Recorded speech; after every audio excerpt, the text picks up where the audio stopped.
Amis des QDN, bonjour. Eh oui, ça fait déjà presque 2 mois que le dernier QDN a été fait. En fait, même un peu plus de 2 mois. Je crois que le dernier, c'était le 6 janvier. Et aujourd'hui, donc, je vais avoir le plaisir, l'honneur et l'avantage de vous présenter le 105e QDN. Alors, comme d'habitude, je vais vous montrer pas mal de trucs que j'ai achetés et que j'ai trouvés sur le net, dans un ordre parfaitement aléatoire. Alors, la première chose, c'est ce sac. En fait, c'est 4 types de petits accessoires pour monter les LED. C'est mon ami Gigi qui m'a dit qu'il avait trouvé ça, et c'est vrai que des fois, ça peut servir. Alors, de quoi s'agit-il? Il s'agit de petits accessoires qui permettent de monter des LED de 3 mm, alors de deux façons, soit comme ça, je vais dire, par rapport au PCB, soit de façon frontale, avec un PCB comme ça en fait. Alors il y a plusieurs modèles. Il y a modèle avec une LED, donc voilà. Modèle avec 2, voilà, 3, et finalement 4, ou bien sûr, il faut éventuellement des pattes relativement longues.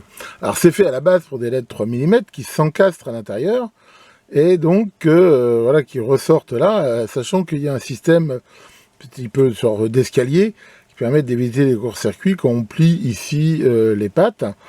Donc ça, on peut très bien les monter comme ça, mais moi ça m'arrive des fois de les monter comme ça, je veux dire, enfin voilà, tout dépend de ce qu'on a besoin. Alors, ça existe des fois avec les LED, je veux dire, déjà insérés à l'intérieur, mais moi je préfère les prendre sans LED, comme ça permet de mettre les LED qu'on veut. Sachant que dans certains cas, même on peut même l'utiliser avec des LED 5. Alors c'est vrai que la LED 5 n'ira pas se mettre comme ça à l'intérieur, mais voilà, si on veut s'en servir des fois simplement comme pour en mettre deux comme écarteur, à la limite pourquoi pas, même si j'en ai des modèles enfin mieux faits pour ça, enfin voilà, à la limite il n'y a rien qui interdit de le faire, même si vraiment à la base c'est fait pour des 3 mm, sachant que je crois que ça existe aussi pour des LED 5 mm, mais enfin voilà, pour ce genre d'indicateur, je préfère avoir ce genre de truc.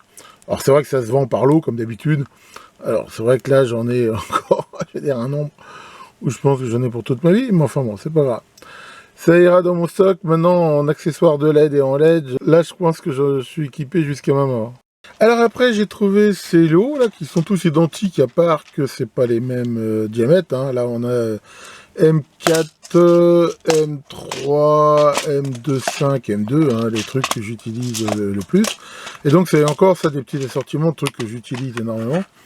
Et qui sont, je vous ai déjà montré ça moult fois, c'est des petites entretoises de différentes longueurs, de type mâle, femelle ou femelle-femelle, avec en plus les écrous et les vis qui vont bien.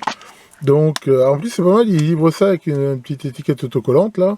Alors j'ai bien sûr rajouté les étiquettes sirop, sachant que là, voilà, quand moi j'empile les boîtes, j'en ai mis aussi au bout, comme ça je peux tout de suite voir ce que c'est. Et ça, c'est vrai que j'en utilise beaucoup. Alors c'est vrai que le nylon, c'est moins solide que les trucs en laiton ou en acier, mais ça, l'avantage, c'est que c'est plus léger, ça rouille pas, ça craint pas l'humidité, et si on serre pas ça comme des brutes, ça tient quand même relativement bien. Donc voilà, et là, bon, en même temps, là, voilà, tout est rangé, c'est impeccable. Faut reconnaître que voilà, moi j'ai beaucoup de bordel dans mon lab, mais la visserie, c'est sans doute l'un des trucs le plus accessible et le mieux rangé. Quand je cherche quelque chose, généralement, je le trouve. Ensuite, j'ai repris une pince comme ça. Je vous avais déjà montré ça dans un des QDN, mais là, j'en ai repris une autre. Voilà, c'est une pince de bijoutier qui permet de faire différents formages, mais comme ça me permet d'en avoir une ici et une dans mon lab. Alors, j'ai acheté ça, mais en fait, je me suis un peu gouré parce que je pensais que les trucs seraient beaucoup plus plats. Voilà, c'est une pincetto, mais voilà, qui est faite pour pouvoir tenir éventuellement des trucs plats, mais on peut voir que là, c'est pas, il n'y a pas d'articulation. Donc, je ne sais pas encore si cette pince, je vais la laisser comme ça, ou si je vais lui faire un petit bricolage à ma façon. Alors ensuite, j'ai acheté ça. Alors ça, je vous les montre tous d'un coup, parce que ça veut les mêmes, même si en fait, il y a deux lots identiques que j'ai acheté, et ce lot-là. Alors, qu'est-ce que c'est que ces seringues? C'est de l'abrasif, c'est on va dire de la pâte à polir, quelque part. Il y a une sorte de polish, mais qui existe bien sûr en différents grains, voilà, et qui sont mélangés avec de l'huile, et ça donc ça va permettre de polir ce qu'on veut, des métaux, des pierres, même du plastique, du plexiglas, n'importe quoi, avec différents grains, sachant que si on y va progressivement, Dans le dernier grain, on a vraiment un fini miroir impeccable. Je peux m'en servir pour plein de trucs. C'est vraiment un truc que j'avais pas. Et des fois, même faut savoir que même des faces avant ou des plastiques d'afficheurs rayés, hein, si on fait ça correctement et surtout sans trop chauffer, on arrive des fois à vraiment les récupérer. C'est plutôt pas mal. Donc voilà, ça je suis tranquille un moment. Là, on continue toujours dans un ordre absolument illogique et aléatoire, comme j'aime. Donc ça c'est différent, j'en avais déjà acheté dans d'autres QDM, mais c'est pareil, j'en avais plus tellement. Donc c'est ce qu'ils appellent du mesh en fait, et on peut voir c'est une sorte de treillis de toile métallique qui, comme on peut le voir, existe avec différents diamètres, enfin différents pas en fait. Hein. Là on en voit un qui est très très fin. Et alors ça peut servir à pas mal de choses, hein, de filtres et tout, mais moi je m'en sers souvent sur des aérations par exemple, ou des trucs comme ça, pour éviter qu'il y ait de la merde, des insectes qui rentrent. Mais voilà, on peut s'en servir pour plein de trucs.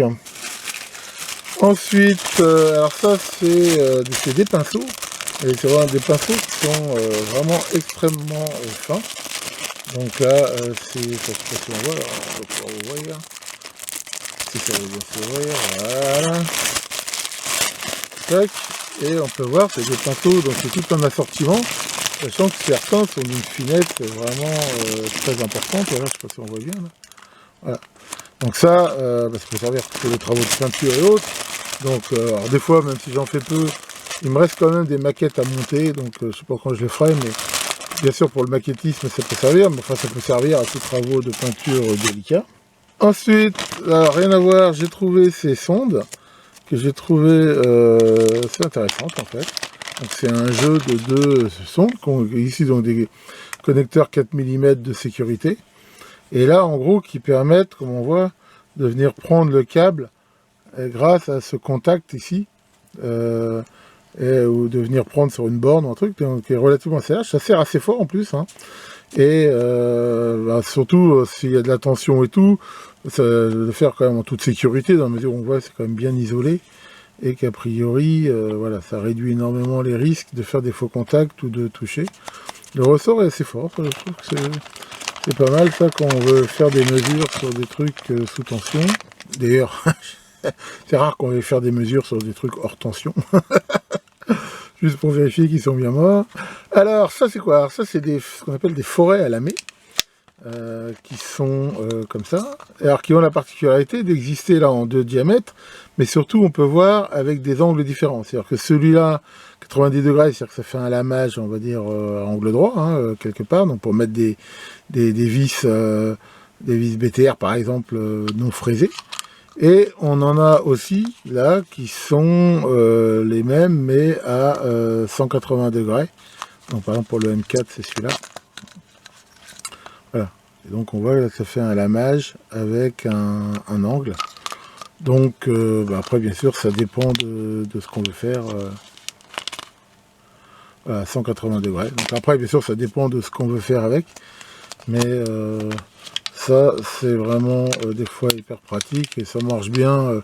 Bon ces forêts là, moi je les utilise plutôt dans de l'alu ou du plastique, trucs comme ça, mais voilà, ça permet donc en gros de faire du lamage, hein, pour enfouir les têtes de vis. Donc avec ça, je suis peinard. Ensuite nous avons ici tout un lot de stylos.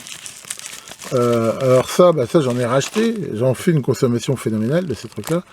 Et je vous ai déjà montré ça, hein, c'est des stylos avec des pointes fines et longues, qui permet de faire des marquages, des trucs comme ça. Et ça, voilà, il m'en restait un peu, mais donc, comme c'est vraiment un truc que j'utilise énormément, j'en ai repris d'autres. Et si surtout j'en ai pris des blancs. Et le marquage blanc, des fois c'est pas mal, surtout sur des trucs noirs ou foncés. Donc voilà, pour ces trucs très pratiques. Alors j'ai repris ça, donc ça c'est quoi? C'est des bandes de nickel, qui sont dans différentes épaisseurs et largeurs. Et ça, alors, généralement, on s'en sert principalement pour faire des petits postes de soudure par point, pour relier des piles, des accus, des trucs comme ça. Enfin, moi, après, on peut s'en servir pour faire ce qu'on veut. Enfin, là, c'est pareil, je commençais à plus en avoir, donc j'ai refait les stocks. Pareil, dans les matériaux, là, toujours, là, j'ai repris ces 2 petites plaques de laiton. Donc en 20 centièmes d'épaisseur. Donc ça me sert dans plein de bricolage. Alors là, rien à voir, de la connectique. Donc ça c'est des petits connecteurs d'alimentation, sachant qu'il y en a plusieurs sortes, comme on peut voir. Donc j'en ai pris dans les 2 diamètres que j'utilise le plus. Et surtout, ce qui est intéressant, c'est qu'il y a aussi avec ces petits cabochons qui permettent de éventuellement protéger de la pluie. Alors là, des trucs pas forcément nouveaux, hein, je vous avais déjà montré ça, mais c'est pareil, j'en consomme pas mal. Donc ça, c'est des petits rivets, alors, qui peuvent servir à faire n'importe quel rivetage, mais en particulier, hein, vu qu'ils sont en cuivre, quand on fait des circuits imprimés, ça peut permettre de faire les liaisons, je veux dire, en double face, entre les deux faces, hein, donc faire le trou qui va bien, et utiliser un petit pointeau, je veux dire, évasé en cône, et voilà, de refermer de l'autre côté. Ça, alors ça c'est pareil, enfin, on peut aussi l'utiliser pour ça, mais ça, en fait ces petits rivets là, j'en utilise énormément pour faire différentes liaisons, des fois entre des trucs. Donc, voilà. Et là, c'est pareil, il y avait ce kit que j'ai pris, là il y a un peu tous les diamètres aussi. Voilà, donc ça, j'en avais déjà, hein, mais c'est pareil, comme j'en utilise beaucoup. Tac. Alors ça, c'est des petits modules step-up, qui sont pas, enfin ils sont réglables, mais ils sont réglables par pas. C'est-à-dire que comme on peut le voir ici, là, il y a 3 petits ponts de soudure, et selon le pont de soudure que l'on fait, on peut avoir les tensions de sortie de 5 volts, 8 volts, 9 volts ou 12 volts, sachant que donc c'est des step-up, c'est-à-dire que la tension de sortie est supérieure à la tension d'entrée. Donc ça, c'est surtout intéressant quand on a des piles ou des accus, des trucs comme ça, parce qu'on voit que ça peut commencer à fonctionner à partir d'une tension d'entrée de 2,5 volts. Donc par exemple, avec 2 piles de 1,5 volts ou un accu, lipo, un truc comme ça, on peut avoir les tensions qu'on veut. Alors ça, c'est un assortiment de lames de scie. A priori, ils disent des lames de scie de bijoutier, mais enfin, il y a plein de sortes. Et ça, après, ça peut permettre de couper toutes sortes de métaux, de céramique, des trucs comme ça. Donc là, j'ai bien aimé, parce que j'ai déjà la scie, mais c'est vrai que ces lames, c'est pas qu'elles s'usent forcément vite, mais souvent on les casse des fois, donc voilà. Ça, je suis tranquille aussi. Là, c'est pareil, c'est pour mon autre atelier derrière, parce que là, j'en ai ici de ces Bruxelles, là. C'est des Bruxelles avec des pointes céramiques, donc qui sont ni magnétiques ni conductrices, et qui tiennent à la température, donc elles sont de bonne qualité, ma foi. Donc voilà, j'ai pris ce petit jeu, on voit que la différence, c'est le bec droit ou bec courbé. Alors ça, c'est des électrodes de galvanisation. C'est fait pour... parce que je vais sans doute faire des essais de galvanisation électrique. Donc, a priori, ils connaissent ça comme électrode. J'ai pris ça. Ça, ça c'est un truc, c'est pareil, j'ai refait les stocks parce que j'en ai plus. C'est ce qu'on appelle de la gaine Rilsan. Hein. C'est cette gaine nylon qui peut s'étendre plus ou moins selon comme ça on la compresse. Et ça permet de faire à la demande des câbles ou des associations de câbles de divers diamètres. Alors ça, j'ai trouvé ça sympa dans la mesure où l'USB-C devient un petit peu le connecteur universel d'alimentation. Là, j'ai trouvé ces prises. On peut monter sur un châssis là, avec une petite découpe carrée qui ont de la gueule là d'ailleurs. Et là, derrière, voilà, on a l'alimentation. Donc, c'est vrai que l'USB-C, hein, j'en ai souvent parlé, permet déjà d'avoir différentes orientations. Alors après, c'est pareil, il faut se méfier. Par défaut, je veux dire, c'est 5 volts l'USB-C, sachant que après, il peut y avoir de la négociation et tout ça. Enfin là c'est vraiment pour du 5 volts. Enfin, du moins, ces prises-là sont pas intelligentes du tout. Ça sortira la tension qu'on lui met dedans. Enfin voilà, donc avec ça, maintenant, c'est vrai que je commence à être pas mal équipé en câble USB-C et tout. Alors c'est un peu le bordel. Et maintenant, quand je ferai des trucs alimentés par USB, je prendrai ça. Alors là, qu'est-ce que c'est? Toujours de la mécanique. Alors comme on peut voir, c'est des assortiments de rondelles, mais des rondelles qui sont pas épaisses du tout. Et c'est ce qui me manquait en fait. Parce que des rondelles, j'en ai pas mal. Mais celles-là, des fois c'est pratique d'en avoir qui sont pas épaisses pour faire des ajustements. Ou ça. Donc là, je me suis pris tout un assortiment dans tous les diamètres. Voilà, je vais me mettre ça dans une belle petite boîte. Et ça sera impeccable.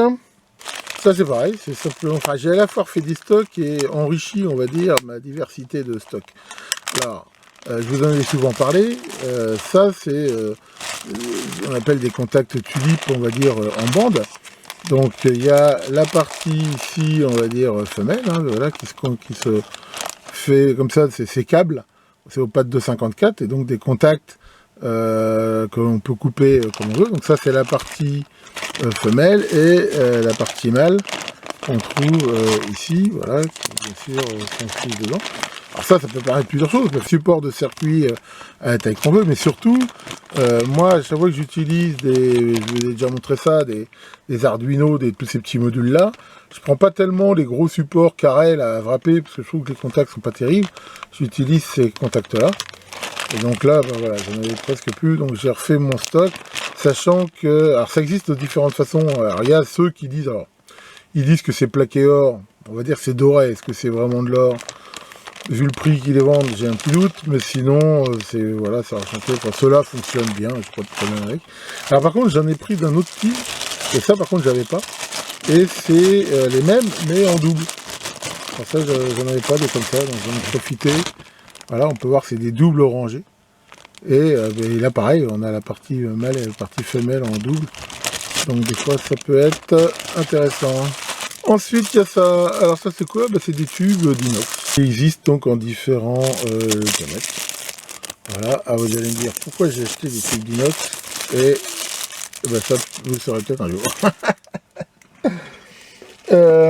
Ensuite, nous avons ça. Donc ça, c'est des pointeaux. Enfin c'est des trucs pour tracer. Voilà, qui ont une pointe alors je sais pas, très fine, très pointue. Du tungstène, un truc comme ça. Enfin voilà, quelque chose de très dur. Et donc, c'est pareil, ça c'est pour faire des traçages avec de l'encre bleue ou directement, des traçages très fins. Alors ça c'est pareil, c'est du remplacement. Comme je vous ai montré, j'ai souvent des assortiments d'outils ou des trucs comme ça. S'il y a un truc que je déteste, c'est avoir un assortiment d'outils dans lequel il manque un outil. Or, malheureusement, des fois on en perd, des fois on en casse. Or, j'avais une magnifique boîte que j'avais achetée d'assortiment de forêts comme ça, qui font à la fois le trou, le taraudage et le fraisage. Et j'en ai un qui est cassé. Je ne sais plus si c'est le 5, je crois. Donc j'ai racheté cet assortiment-là de façon à refaire ma boîte. Et puis comme ça, j'en aurai deux. Parce que souvent, les 3 quand même, ou les 4, enfin, ils cassent souvent. Ça arrive. Et ça, c'est quand même un truc très pratique. Ensuite, suite à une vidéo que j'ai vue sur YouTube, j'ai acheté cette fraise. Ouais, c'est une fraise qui a un profil comme ça. Alors ça peut marcher dans du plastique ou dans du bois. Moi ça va être pour découper du bois et faire des gros fraisages avec ma CNC. Donc je vous montrerai peut-être ça quand je le ferai. Alors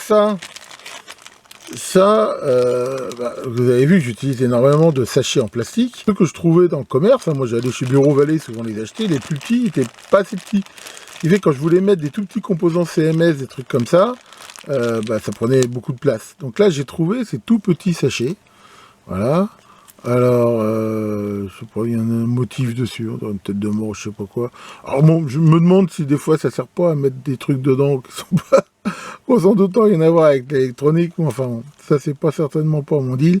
Toujours est-il que moi je les ai trouvés bien pratiques, et a priori même ils sont assez antistatiques, j'ai mesuré... c'est pas mal. Et donc maintenant voilà, qu'en fait dans mes tiroirs des fois je mets des CMS, des trucs comme ça, ça permet d'en mettre quelques-uns sans prendre trop la place d'un trop gros sachet en fait. Donc voilà, donc là j'en ai acheté tout un lot avec ça, pareil, tranquille un moment. Alors pour finir, je vais vous montrer un truc que j'ai trouvé et qui ma foi je le trouve assez super, vu que je l'ai déjà essayé, hein. Enfin je vous le montre. Alors c'est quoi? C'est cet adaptateur. Et alors l'idée c'est quoi? C'est d'avoir en gros transformé votre perceuse ou votre perceuse visseuse en découpeuse de tôle automatique. Alors comment ça fonctionne? On peut voir qu'il y a ça, là ce rouleau là qui est grâce à ce système d'engrenage tourne avec cette contre-roue à cet endroit là et cette tige. Donc l'idée c'est qu'on vient mettre dans la perceuse le truc, comme ça ouais, on voit que ça fait bien tourner la roue. Et bien sûr, pour que la roue ne tourne pas avec l'axe, eh bien, on vient la fixer. Alors, il y a plusieurs façons. Enfin, voilà, avec ce ressort. Alors, selon le modèle que vous allez pouvoir fixer la tige comme ça à votre perceuse. Donc, moi, par exemple, ça le fait assez bien. Voilà, je le mets comme ça. Et ça permet donc, voilà, de le tenir. Et à ce moment-là, vous avez quelque chose qui découpe de la tôle ou ce que vous voulez. Là, voilà, je vous le montre sur du carton. Sachant, alors, il y avait deux modèles. Il y avait le modèle simple et il y a le modèle, on va dire, avec ce système. C'est un autre une autre façon de fixer. C'est-à-dire que si vous avez une perceuse, à la place de cette tige-là, vous pouvez mettre celle-là et avec la poignée. Donc ça dépend en fait du modèle de perceuse que vous avez. Donc c'est livré avec en plus toutes les clés qui vont bien, les adaptateurs, voilà, et ainsi de suite. Alors je dois dire que je l'ai essayé pour couper de la tôle ondulée qui traînait là dans la ferme, là, parce que j'avais besoin de couper, et ça marche super bien. Hein. Je veux dire, derrière, vous venez comme ça avec votre tôle et ça suit, c'est vraiment hyper pratique. Et surtout, bah, ça fait pas de copeaux, vu que ça marche un peu par cisaillement. Parce que pour info, j'ai un système qui s'adapte aussi, enfin c'est on appelle une sorte de grignoteuse, avec une sorte de tige, avec un cran là qui vient je veux dire, grignoter la tôle. Alors l'inconvénient c'est que ça fait une épaisseur de coupe qui est assez forte, et surtout ça fait plein de petits copeaux hyper coupants, et qui traînent partout, et moi avec mon diabète c'est un truc que je préfère éviter. Alors que là, bah, ça fait pas d'épaisseur de coupe, hein, c'est juste une cisaille.